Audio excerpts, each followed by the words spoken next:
গত দুদিন না 3 দিন আগে 9 বছরের একটা বাচ্চাকে বোম মেরে যারা হত্যা করলো তারা কে?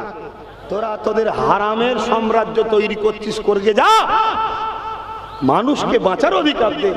ফুটফুটে একটা বাচ্চা 10 মাস 10 দিন কষ্ট করে মা পেটে ধরে দুনিয়ার মুখ দেখলো। যাদের পিছনে তোমরা ছুটছো ওদের হাতে আল্লাহ তোমাদেরকে মিটিয়ে দেবে। তাই হচ্ছে আজকে আমার মসজিদ নিরাপদে নাই, আমার মাদ্রাসা নিরাপদে নাই, আমার কবরস্থান নিরাপদে নাই, আমার ঈদগাহ নিরাপদে নাই, আমার খানকা নিরাপদে নাই। যাদের জন্য আমরা সবকিছু করেছি তারাই দেখুন আজকে আমরা যে একটু নিজেরা ঘিরে রাখবো আমাদেরকেও রাখতে দিচ্ছে। অন্যায়ের বিরুদ্ধে বলতে পারো না, জুলুমের বিরুদ্ধে বলতে পারো না, আল্লাহর সৃষ্টির পক্ষে অসহায়ের পক্ষে দাঁড়িয়ে কথা বলতে পারো না। এতদিন ছিল না আলাদা কথা, আজ নবী বংশের বাচ্চা নওশাদ রাজনীতি করতে নেমেছে, ওর সাথ দেবেন?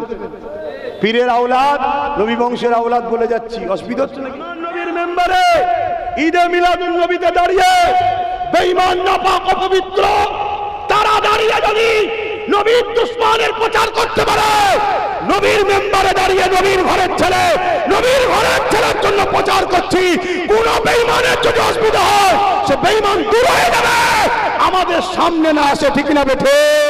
রাজ পাওয়ার নালে লুয়া কাটা যায় না, রাজ পাওয়ার নালে রাজ পাওয়ারকে কাটা যায় না। আজকে কেন্দ্র সরকার ওয়াকফ বিলটা পাস করলো কিসের জোরে? রাজ পাওয়ারের জোরে। আমাদের রাজ পাওয়ারের দরকার আছে না নাই? এই একটাই ছিল, একটাই সুপ্রিম কোর্টে কেস করেছে, যদি আরো 40টা থাকতো কেস করতো না। ইমাম আলেম ওলামা ভাইদেরকে সম্মানের সাথে বলছি, 2,5-3 হাজার টাকায় বিক্রি হয়ে যাবেন না, 2,5-3 হাজার টাকায় বিক্রি হয়ে যাবেন না। প্রথম কথা হচ্ছে এই টাকাটা কিসের আপনাকে জানতে হবে। খোলাসা বলেছে কিসের টাকা? মদের টাকা, সুদের টাকা, দেহ বিক্রি করা টাকা, কিসের টাকা জানেন? লিখে টিকাবার জন্য বাচ্চাদেরকে হত্যা যারা করে তারা কি বলুন বলুন? গত 2 দিন না 3 দিন আগে 9 বছরের একটা বাচ্চাকে বোম মেরে যারা হত্যা করলো তারা কে? তাহলে মিলছে না মেলে? তোরা তোদের হারামের সাম্রাজ্য তৈরি করছিস, করগে যা। মানুষকে বাঁচার অধিকার দে। ফুটফুটে একটা বাচ্চা 10 মাস 10 দিন কষ্ট করে মা পেটে ধরে দুনিয়ার মুখ দেখলো, পড়াশোনা করছে, আস্তে আস্তে বড় হবে, সে কারো মা হবে, তার পেট থেকে সন্তান হবে, সে সন্তান দেশের বড় বিজ্ঞানী আবুল কালাম হতে পারে, পরবর্তীতে এরকম কিছু হতে পারে। তার স্বপ্নকে ভেঙে চুরমার করে দেয় যারা, তারা সন্ত্রাস ছাড়া দ্বিতীয় কিছু নয়। আর এই সন্ত্রাসকে যে মুসলমানরা বলে আমাদের, এ মুসলমান মুনাফিক বেঈমান ছাড়া দ্বিতীয় কিচ্ছু নয়। চলো তোমার মুফতি মাওলানা নিয়ে আসো, কি করে তোমায় বাঁচাতে পারে দেখি। যাদের পিছনে তোমরা ছুটছো ওদের হাতে আল্লাহ তোমাদেরকে মিটিয়ে দেবে। তাই হচ্ছে, তাই হচ্ছে। আজকে আমার মসজিদ নিরাপদে নাই, আমার মাদ্রাসা নিরাপদে নাই, আমার কবরস্থান নিরাপদে নাই, আমার ঈদগাহ নিরাপদে নাই, আমার খানকা নিরাপদে নাই। যাদের জন্য আমরা সবকিছু করেছি তারাই দেখুন আজকে আমরা যে একটু নিজেরা ঘিরে রাখবো আমাদেরকেও রাখতে দিচ্ছে না। তুমি নবীর মেম্বারে উঠে পীর পীরজাদা মুফতি মাওলানা অন্যায়ের বিরুদ্ধে বলতে পারো না, জুলুমের বিরুদ্ধে বলতে পারো না, আল্লাহর সৃষ্টির পক্ষে অসহায়ের পক্ষে দাঁড়িয়ে কথা বলতে পারো না। শুনে রাখো নবী মুহাম্মদ সাল্লাল্লাহু আলাইহি ওয়াসাল্লাম বলেছে 2 শ্রেণীর লোক জাহান্নামে যাবে। 1 শ্রেণীর লোক অন্যায় করার জন্য জাহান্নামে যাবে, আর 1 শ্রেণীর লোক অন্যায়ের প্রতিবাদ না করার জন্য জাহান্নামে যাবে। কারা কারা আমার কাছে একমত একটু হাত তুলে দেখাবেন? এই একমত তো নাকি? হাত লম্বা করে তোলেন। একমত তো? হাত নামান। যারা বলেছেন মজবুত হয়ে থাকতে পারবেন, নিজেদের দল করুন। শুনছেন না? শোনেন না? এতদিন ছিল না আলাদা কথা, আজ নবী বংশের বাচ্চা নওশাদ রাজনীতি করতে নেমেছে, ওর সাথ দেবেন? পীরের আওলাদ নবী বংশের আওলাদ বলে যাচ্ছি, অসুবিধা হচ্ছে নাকি?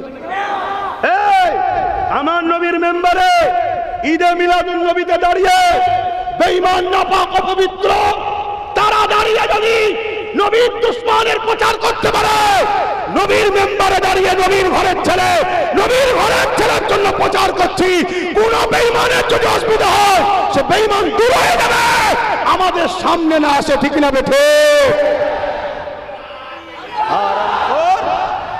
হারামখোর, হারাম খেতে খেতে জবানে সাহস হয়ে গেছে।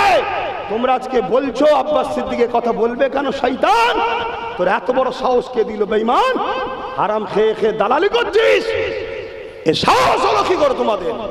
কথা মাথায় থাকবে না থাকবে না? আজকে ওরা ক্ষমতা তৈরি করে আমার দিনকে মিটাচ্ছে, আমার মসজিদকে মিটাচ্ছে, আমার ছেলেরা ভালো ভালো চাকরি ইচ্ছা করে কেস দিচ্ছে। দেখছি সেটা ব্রেনিয়ান ছেলে, আগামী দিনে আইএস আইপিএস হয়ে যেতে পারে, কেস দেবে। আইএস আইপিএস কেস থাকলে আর হবে? ভবিষ্যৎ নষ্ট করে দিচ্ছে। রাজ পাওয়ার না হলে লুহা, না হলে লুহা কাটা যায় না, রাজ পাওয়ার না হলে রাজ পাওয়ারকে কাটা যায় না। আজকে কেন্দ্র সরকার ওয়াকফ বিলটা পাস করলো কিসের জোরে? রাজ পাওয়ারের জোরে। আমাদের রাজ পাওয়ারের দরকার আছে না নাই? এই একটাই ছিল, একটাই সুপ্রিম কোর্টে কেস করেছে। যদি আরো 40টা থাকতো কেস করতো না? করতো না। আর যাকে গুজে গুজে খাওয়ালে সে কি বলছে? দিল্লি চলে যা, বমি করতে পারে। একটু বোঝো, আব্বাস সিদ্দিকী বলে যাচ্ছে, যদি ভালো লাগে লাও, আর নয় যা পারো করকে যাও। আমার ইমাম আলেম ওলামা ভাইদেরকে সম্মানের সাথে বলছি, 2,5-3 হাজার টাকায় বিক্রি হয়ে যাবেন না, 2,5-3 হাজার টাকায় বিক্রি হয়ে যাবেন না। প্রথম কথা হচ্ছে ওই টাকাটা কিসের আপনাকে জানতে হবে।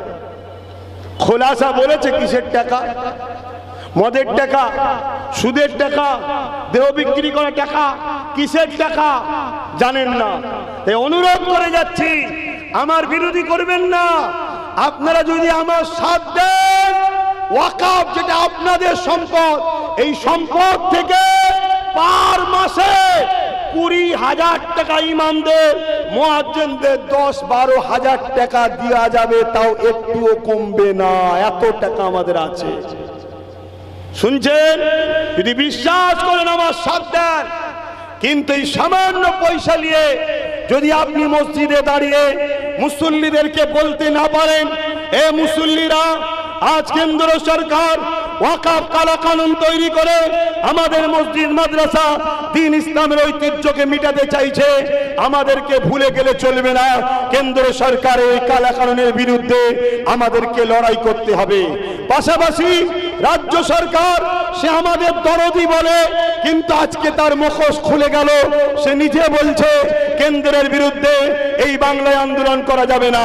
মসজিদ মাদ্রাসা কবরস্থান নিয়ে, ওয়াকফ নিয়ে যারা কথা বলবে, তারা আমার সবথেকে বড় দুশমন হবে।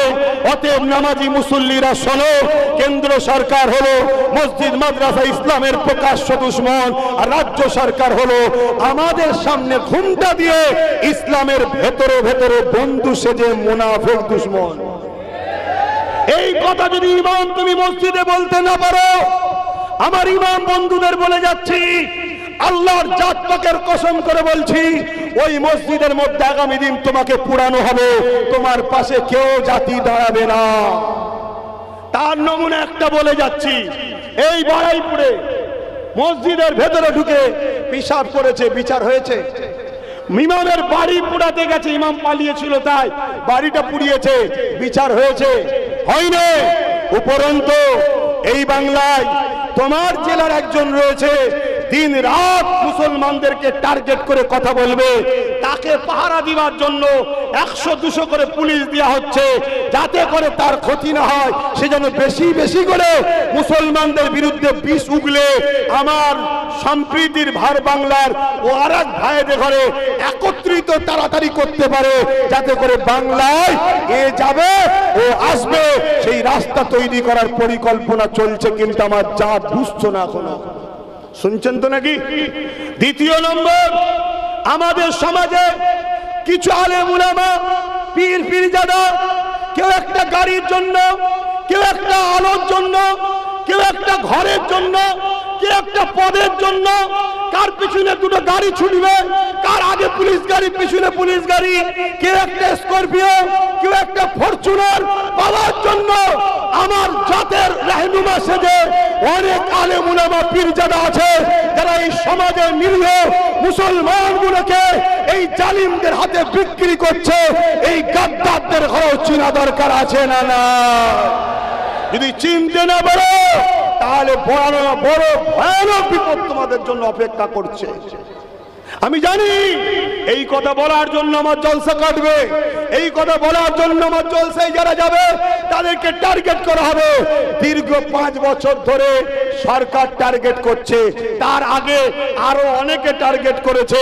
আল্লাহ শুকর করে বলছি, কেউ যদি একটা দরজা বন্ধ করে দেয়, আমার আল্লাহ 1000টা দরজা আব্বাস সিদ্দিকীর খুলে দেয়। জোরে বলুন, জোরে বলুন নারে তাকবীর, জোরে বলুন নারে তাকবীর। কিন্তু আমি ভুল কিছু বলছি, ভুল কিছু বললাম। আসুন, প্রত্যেকটা ওয়াইজিন, প্রত্যেকটা পীর পীরজাদা, প্রত্যেকটা আলেমের উচিত মাইক পেলেই 5 মিনিট হলো সামনে যারা থাকবে এদেরকে ওয়াকাফ নিয়ে সজাগ করানো দরকার। যে আমার মসজিদ, আমার মাদ্রাসা, আমার কবরস্থান, আমার খানকা, আমার ঈদগাহ যদি কবরস্থান না থাকে তোমাকে পুরাতে হবে। আস্তে আস্তে তোমার কবরস্থ মাইন্ডটাকে ঘুরিয়ে পুরানো কালচারে নিয়ে যাচ্ছে, তোমাকে ধর্ম থেকেও সরাবার পরিকল্পনা চলছে। মিলিয়ে দেখো, উভয় সমানভাবে চেষ্টা করছে তোমাকে আমাকে ইসলাম থেকে মুছে দিবার। তাই এই জায়গায় প্রত্যেকটা আলেম উলামা মাইক যখন পাবে প্রত্যেকের 5 মিনিট হলেও বলা দরকার যে বাবরি মসজিদ শহীদ হয়ে গিয়েছিল, সুপ্রিম কোর্টে কেস চলছিল, কিন্তু আমরা চুপ ছিলাম বলে একটা রায় বেরোলো যে রায়টা সংবিধানের পক্ষে ছিল না, সংবিধান বিরোধী। আজও সুপ্রিম কোর্টে কেস চলছে। আমরা যদি ঘুমিয়ে পড়ি, ওয়াকাফ আন্দোলন বন্ধ করে দিই, ওয়াকাফ চর্চা বন্ধ করে দিই, আমার জাত যদি ঘুমিয়ে যায়, তাহলে টোটাল ভারতবর্ষের ঐতিহাসিক মসজিদ, মাদ্রাসা, কবরস্থান, ঈদগাহ, খানকাগুলো সব কেন্দ্র সরকার দখল করে নিয়ে আদানি আম্বানিদের হাতে তুলে দেবে।